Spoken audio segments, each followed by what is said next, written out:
Hey everyone, Royalivi here, and today I'm going to be going through 25 tips every new Sorare player needs to know. Now, I've been playing Sorare since the start of 2021, it's a lot of fun, I've made a bit of money here and there, but there are definitely some things you need to be aware of when joining, so let's get right to it. Tip number 1 is to use a referral link. Doesn't matter if it's mine, which is incidentally on the screen right now for a cheeky plug, but just make sure you use one. You and your referrer will get a free card after you buy 5 cards on the new auction market, so a free card's a free card, make sure you do that, whether it's mine or someone else's. Tip number 2 is that Goalkeepers are the most expensive card on this game, so when you create your account you want to make sure you get good common Goalkeepers from startup. So if you're not happy with the 2 Goalkeepers you've got, or they don't often play for their club, just run your account again through the sign up process until you do get some Goalkeepers you're happy with and that play. Tip number 3 is to make sure you smash through your 8 Rookie League entries. It's free, you'll win free cards, hopefully some good common Goalkeepers in there, so just make sure you do that. And tip number 4, once you've got all of your common stuff out the way, you're going to want to look into what division you want to enter. Now, Division 4 is all rares and a common, and Division 5 is all limited,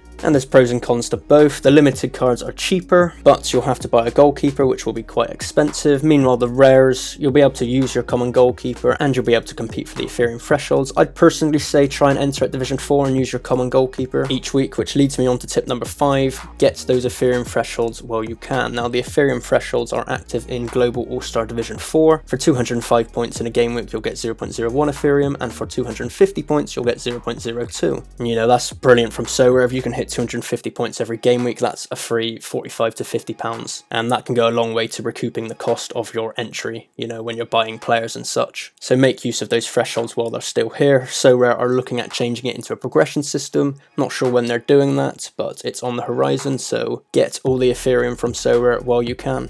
And tip number 6, just going to drill it into your heads one more time, use your common Goalkeepers in Division 4. Anyone joining Sorare right now, you might be put off by the price of Goalkeepers. Some of the best ones can be upwards of £500 to £1,000, you know, and at an entry cost, that's just not really feasible for a lot of people. So make sure you use your common Goalkeepers, save your money and Ethereum for outfield players to build your squad around. Tip number 7 is get on Twitter and Discord. You know, there's lots of good accounts you can follow for latest news and advice, as well as Discord for the general chat of what's going on in Sorare, as well as conversing with other managers on offers and things like that. So it's very useful to get involved in the community that way, and you can get a lot of benefit from it. Now, this relates to tip number 8, which is to avoid scams, especially on Discord. You'll get people messaging you randomly telling you you've won a giveaway or a prize. Obviously you have not. Please don't click anything they're sending you, and also be wary of people making offers on Sorare where they're adding an extra decimal into the offer. Now, this makes it look like a good offer at first if you don't look too carefully, but really they're offering about 10% of the player's value. Please do not accept that, and just double check offers you've received. And if needs be, you can even put on a minimum price on your player to prevent these offers, or even block the user who is doing them.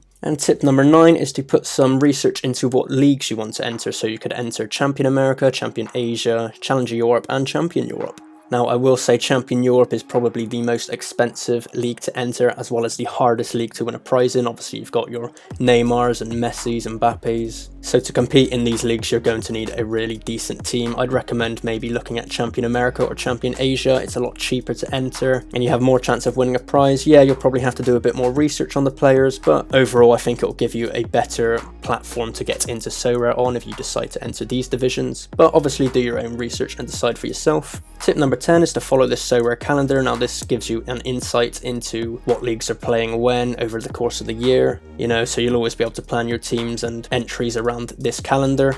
And for tip number 11, we're going to start looking at what you want to buy in terms of players, and you're definitely going to want to go cheaper on defenders. Now, some defenders can score really well consistently, but the crux of your points are going to come from your midfielders and strikers, so you're going to want to save more of your budget for them. You can definitely get some cheap defenders who score between 45 and 55 every week. And another tip when you're looking at defenders is perhaps to consider going for fullbacks or defenders who often play as midfielders. You know, fullbacks and midfielders are more likely to get assists and join the attack. So if you can get a cheap fullback, or perhaps a left back who plays as a left midfielder quite often, like I do here with Ayrton, you know, they can definitely score you more points in the long run. And tip number 13 is one I found out recently over the last couple of months, is that you probably want to go for strikers over wingers in your forward spot. Now, wingers are more likely to drift in and out of games, I feel like. You know, obviously they're less likely to score than a striker, and they just seem a bit more likely to go invisible in a game. For example, just a quick one here, in Willem 2, you can see Kwasi Riet is scoring more goals than his wingers, Kohler and Nunnally, and this also reflects in So 5, where you can see he's getting a better last 5 game score than Nunnally, for example. So that's not 100% going to be the case with every team and every player, but just something to keep in mind that I think can get you some extra points if you choose a striker over a winger. So I'd be looking at a good goal scoring striker rather than a flashy winger to join my team. And tip number 14 is to consider stacking a team. Now, this will be a bit harder if you're on a budget. A team stack is basically having all of your players belonging to one team. Now, obviously at the high end of the game, the people who have Ajax stacks and Bayern Munich stacks, for example, they often do very well, because when the team does well, all of the players do well. So it's sort of a way of guaranteeing that all of your players score well in 1 week to increase your chances of winning a reward. So definitely something worth considering if you have the budget for it. And tip number 15 is to make use of transfermarkt.com. Now, this will allow you to see how often a player is playing each week,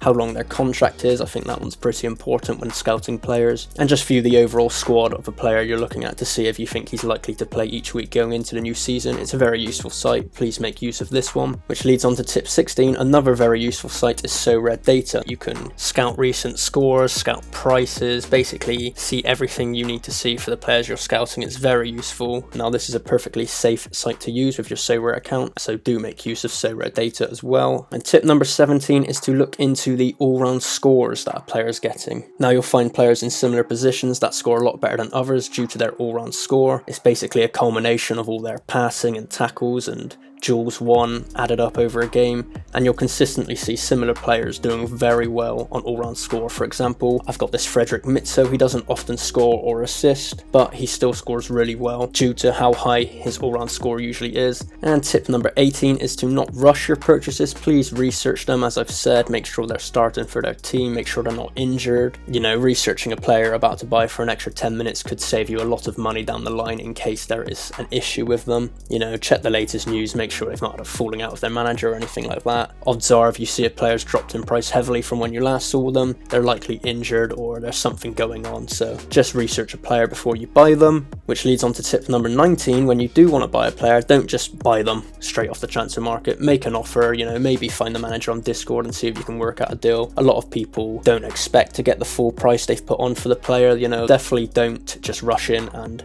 buy the first card you see for the cheapest. Try and get it cheaper. It sounds like common sense, but a lot of people don't do this sometimes, so make sure you make use of the make an offer function. And tip number 20 is don't overpay on the auction market. Now, signing up from a referral link, you'll have 90 days to buy players from the auction market. It's just not worth overpaying for these players. You know, I often see players on the auction market going for almost 50% more of what they are on the transfer market, and it's just not worth it for the limited card you get. You know, there are good deals to be found on the auction market, so do not rush and just overpay for the sake of overpaying, you know. And tip 21 is to keep an eye on the price of Ethereum. Now, obviously it's a cryptocurrency, it's quite volatile. Just recently, the Evergrande housing crisis in China has caused a massive dip in Ethereum price, and this can affect how your players are valued on the market. So it's just something to keep an eye on and seeing how it affects player prices, and make sure you factor this in when putting your players up on the market. And tip number 22, which I think is a really important one, is making sure you have a price ceiling on the players you want to buy. Now, obviously everyone's looking out for themselves, trying to get the best deal, which is fair enough, so make sure you're confident in how much you want to pay and don't go over that. You know, people will try and get an extra 20 quid's worth of Ethereum out of you here and there, so it doesn't seem like a lot, but over time it all adds up and it's all Ethereum coming out of your account. So just make sure you have a highest offer you're willing to go for. Just be confident in what you're willing to pay and don't break that, as otherwise you're just going to be siphoning money out of your own account unnecessarily.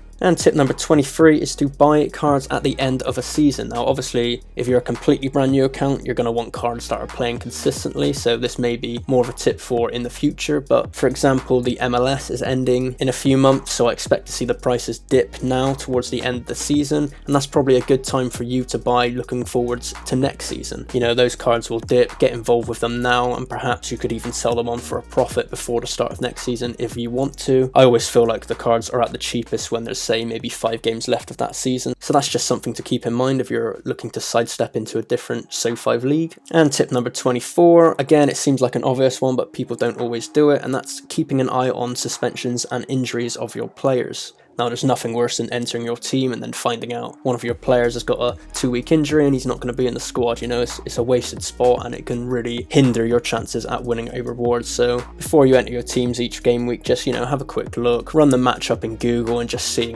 what it's saying about the predicted team sheets, for example. You know, it's just an important thing to keep an eye on, making sure you give yourself the best chance of winning rewards. And tip number 25, my final tip, is to make sure to train your players each week that aren't playing. Now, I know Sorare said they're looking at making this more interactive and easier to do, but as of right now, you just have to chuck your players in training, and every little helps. You know, for example, here the other week I hit the Ethereum threshold by 0.15 points, so literally 1 week's worth of training allowed me to win an extra 25 quid that week. So it's very important to do, it all adds up over time, and as I just said, it could literally be the difference between winning a reward and winning nothing. So make sure you get the players you're not using in training each week.